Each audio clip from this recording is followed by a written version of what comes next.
احنا النهارده بنلبي دعوة لناس أفاضل من أهالي مدينة شرم الشيخ، وهو فرح قبيلة المزينة عند الشيخ حسين موسى، اللي هو النهارده بيرحب بالضيوف والنائب عطية موسى،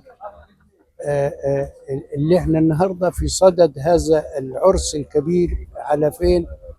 في أحلى حتة في جمهورية مصر العربية، وهي مدينة السلام العالمية.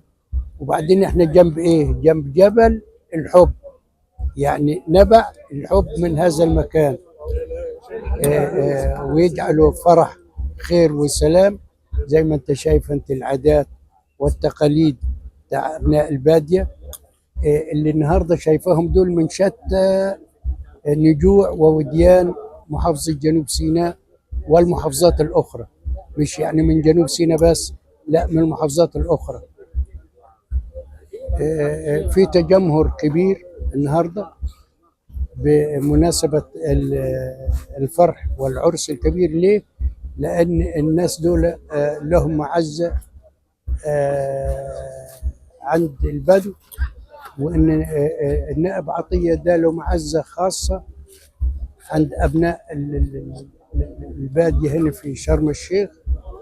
فشايفة نسبة الحضور أنت، الكم الهائل اللي النهارده حاضرينه، ودي الألفة والمحبة والتعاون بين أبناء القبائل على مستوى العالم العربي، مش على مستوى مصر بس. احنا بنقول لكم كل سنة وانتم طيبين، وألف ألف مبروك للعرسان، وربنا يتمم على خير ويجعلها أمن وأمان وسلام إن شاء الله.